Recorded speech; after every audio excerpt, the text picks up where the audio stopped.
since episode 1 has come out, so we are going to assume you've seen it at this point. Spoiler alert. So there will be spoilers, okay? So we're going to kick off with that first. So if you have not seen it yet and you are planning to watch it, you could skip this part and go to the trailer reactions. We'll have it marked in the comments for have, you guys. Make sure you can skip it easily. Yeah, exactly. We'll have those chapters for you. But if you're still here, in 3, 2, 1. Okay, that means you're here for the spoilers for the Penguin, all right? Penguin fans. So, welcome. I mean, the Batman fans. I'm not even big. Look, I'm a Superman guy. Yeah, no, you don't even have to be a huge Batman fan necessarily. You just appreciate what I liked about Matt Reeves' Batman is it's not... Well said. It's not just like a Batman thing. It's more so like it's a mystery movie, right? And it has Batman characters and everything. And I feel like they did it right because it's, you know, the greatest detective in the world. So, I mean, that's what they have in here. And that's what you can ask for a Batman movie. Now, I don't have anything against, like, what Christopher Nolan was doing with The Dark Knight and everything. Okay. However, like, when you're talking about grounding a character, because Batman obviously is a character you can ground just because he's human, doesn't have any superpowers to rely on. Very relatable. But, you know, with Nolan's, I feel like they were trying, I don't know, it wasn't Batman. You could easily say that's a James Bond movie with those characters, and it's not going to change anything. But in this, Matt Reeves, I think this is how you do a grounded take on a character like Batman, where you don't rely on his gadgets all the time, but you rely on his thinking, right? Because, after all, again, the greatest detective in the world is supposed to be also the smartest in the room. And they showed that with his detective skills. He was figuring stuff out on the fly and, you know, making his own stuff. And he was gruesome. He's this guy who hasn't learned to be Bruce Wayne just yet. He's going through so many tragedies. And so he's Batman at all times. And the way that movie ended with how the Riddler kind of destroyed everything. Right. And the last shot was Penguin overlooking the city, right? From the Falcone Tower, I assume that was. And this series picks up right from there. Yeah, you had told me that before, and I wasn't really sure about it. And when you watch the episode, it literally doesn't skip a beat. It gets right back into it, damn near next day. right down to the music, because it had that Batman theme. I love that. That was incredible. Like, I love it, right? So, right from the moment you know you're back in that universe, and my God, this is as good as ever. This is how you do a movie tie-in show. Yeah. It doesn't feel cheap at all. It feels like it's made with the same budget, even though it's not, but it doesn't feel cheap is what I'm trying to say. Yeah, they don't strip the magic away from Gotham in any way. That set design, that obviously character design, but no, it doesn't strip any of the magic away, in my opinion, at all. And that's simply just, we're talking about set, we're talking about music, we're talking about the setup and feeling. We have yet to get to the man himself, the character, the Penguin, before the show even starts. Yeah, my Colin goodness. Ferrel, my God. I had no idea. I have seen him so many times in, like, the movie. I watch it more. You know, I think I've probably seen the Batman movie maybe 4 or 5 times now. Nice. And I'm watching this, and I still cannot get myself to believe that's Colin Ferrel. Yeah. Like, the makeup they've done is amazing. I've heard the actors even say that they talked to him before and after, and it's literally like they're speaking to two different human beings. And you can't, even with his acting, you can't tell that's Colin Ferrel. He's such a phenomenal actor that he really makes you feel like, you know, he's really that character. Yeah, he brings you into a world of his own. Yeah, and so this picks up right from there, where he's looking at the Falcone Tower after, you know, the Gotham has been flooded, and now everybody knows about Batman, and the Falcones are dead, and the war is about to start, and this guy is seizing the opportunity. So right from there, he's, you know, you get to see how he just wants to take over everything, right? And I really like that they were, like, able to show, how can I say it? Like, okay, they were able to add a little bit more backstory to the Falcone family, right? They introduced Alberto and Sofia, and Al, obviously, you know, and hold up, before I get to any of that, everyone that was saying, there were, like, before the show even came out, there were people already bashing it. They were like, oh my God, they're plenty of people. Well, no, they were like, oh my God, they changed his name to Oscobb. They're just calling him Oscobb. And it's like, bro, they called him Oswald, and they even say, like, his full name. Yeah. Multiple times. Literally. Like, I think I've only heard him call him Oz in the first episode, maybe maybe once or twice. Otherwise, it's Oswald or something. But it's his mom might have called him Ozzy. Which that was a heck of a scene. Oh yeah, that we'll get into that. Yeah, and so it's like if it picks up from right there where he's in the Falcone Tower. He's trying to basically steal a safe. Alberto Falcone comes and he's talking about like, oh, I know you're involved in this whole thing to get my father killed because you want to take over the business, and so you already had the intent right there made for you. Yeah, that, you instantly get kind of a light tone. Well, at least what I got from him. I think he was driving in his car, and I believe when he was going to meet up with Alberto, you see this scene where he's looking at the city while he's driving, and he gives off this kind of expression of, look what this asshole has done to this city. So you can hear there's already kind of an undertone of a dislike to the Falcones, obviously, from the very beginning. So it kind of determines what he's going to be doing from then on. Yeah, and so it's really cool that they did that, and then he's exposing all their weaknesses, right? So now it's getting into like how smart the Penguin is, because he's supposed to be smart, and so he's manipulating the children of Falcone. Well, manipulated one and killed the other, but it shows like he is actually smart. How people underestimate him just because of the way he is. But in reality, he's a very smart individual. And I think that's how great of an actor that Colin is because the scenes that create the most depth are the ones with the least words. Yes. His facial expressions say more than any writer could ever have written. The way he can transition from emotion to emotion, and you know exactly what he's thinking, that is what makes him so incredibly great, in my opinion. And then what's really cool is, like, in many ways, you could kind of see why now, what he's doing is 100% wrong. It's still gang violence and murder and everything. Right, but, he really believes what he's doing is good for the city. He believes that the Falcones and the other people have messed it up. And now it's up to him to kind of take it, right? He grew up in the slums, as he says, so he's related to...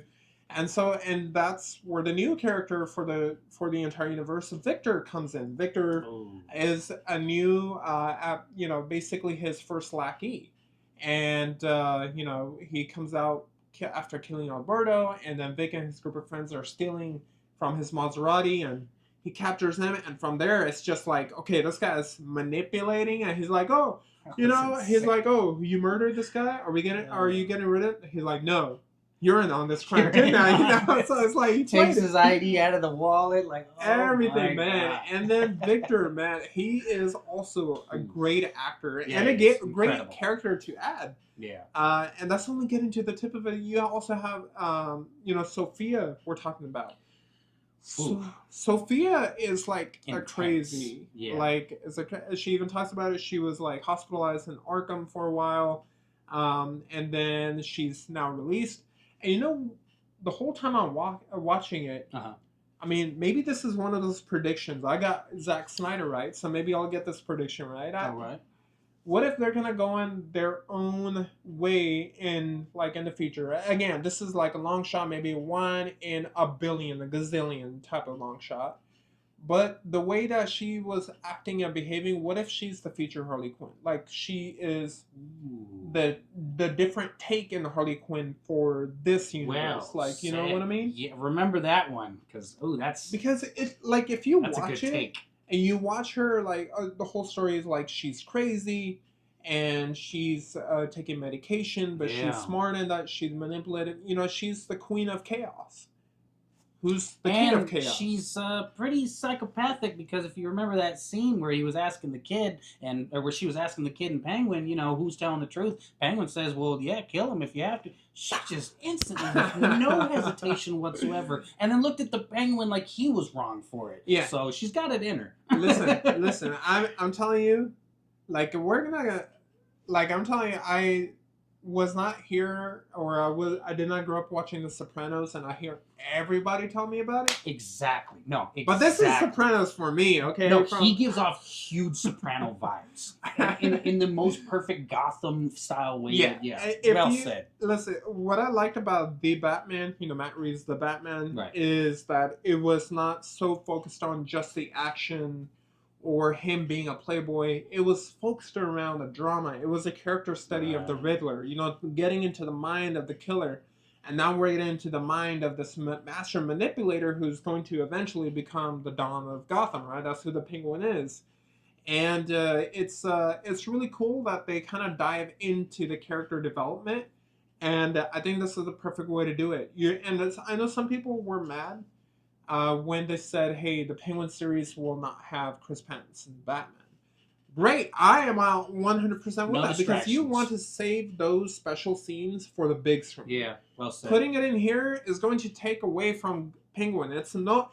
I don't care who. I don't care if this was a show about the Joker.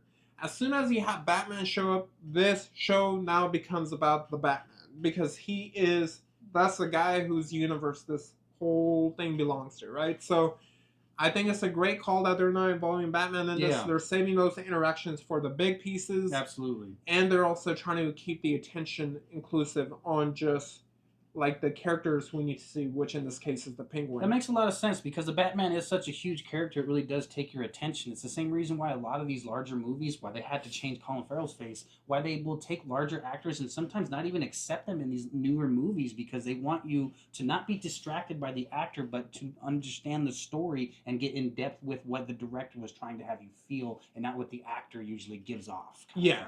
Yeah, exactly. So I am going to go ahead and rate this. If you guys haven't seen the first episode yet, well, you've already been spoiled. Now you've seen it. But if you've seen it, tell us what you think about it. Because I personally, as a critic, and what I used to do actually before you jumped on board was there used to be two types of reviews, right? So I would do a review. If you watch all my older videos from like a year or 2 years ago. I've seen a couple. They're pretty good. Check them out. So if you're watching the way I used to do a review is I'll give you a critic score, and I'll give you a fan's perspective. Gotcha. This channel originally was called A Fan's Perspective. Okay, so as a critic, if you are going to look at this with a critical lens, the movie, the music, amazing, fits what it needs to fit. The acting is top notch. It's exactly what you would expect. If you liked the Batman, you are going to like this. Or like you said, if you like The Sopranos or anything like that, honestly. If you're into drama type of thing, you will like this type of genre. Drama. If you were not a fan of the Batman movie, I don't think you'll still would like be. This. No, I don't think so. No, I don't think you would. I wasn't the most enormous fan, but this gives off a little bit of a. Maybe it's just first episode. We'll see on how the next, because the first one felt like a whole movie to me. It was so dramatic. It was so in depth. But yeah, I guess we'll see. If you have a different opinion than me on that, please let me know. No, this is exactly why we're gonna have two different scores right here. Like for me, critic score, I'm gonna go ahead and give this like a good an 8.5 out of 10. Ooh. I'll even give it a 9 out of 10. Actually, the more I think about it, just the first episode so far, right? So we'll tell you guys the second episode next time. As a fan perspective, I was a big fan of the movie, The Batman. As I mentioned, I'm a Superman guy, so Batman hasn't really stuck with me just because I've gotten so tired of so much Batman material. It's been a lot. And so much of like, oh, Batman will always win because he's got that plot armor. So that just annoys me. But this was a refreshing movie because as a fan of comic books, I really appreciated it. So as a fan, I'm going to give this first episode a 10 out of 10. That is not without a doubt. Yeah, absolutely. What about you, Justin? I'm not going to be too far away. Critically, I'm going to, just because we're on the first episode, and a lot of times I've had shows do this where they pick me up on this first episode and drop me really hard on the next couple. So I'm going to go fan perspective. We're going critically, solid 8. Okay. Just in case. I'm keeping my bearings straight.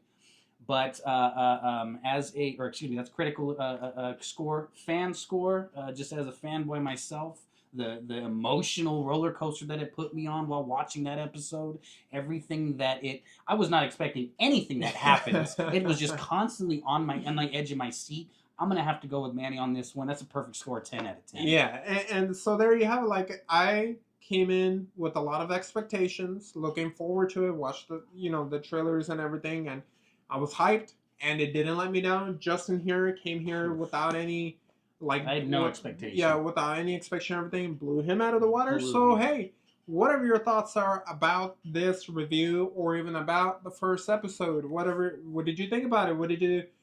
are there certain scenes you guys liked better than that? And we got a lot of good things to say about it. So if you have anything negative, we will break it down on the next episode as well, and with you as well in the comments, please, and help us express if we're not expressing it properly. If there's something we've missed that you're like, this is just downright has to be talked about, it's wrong. Please let us know. Yep.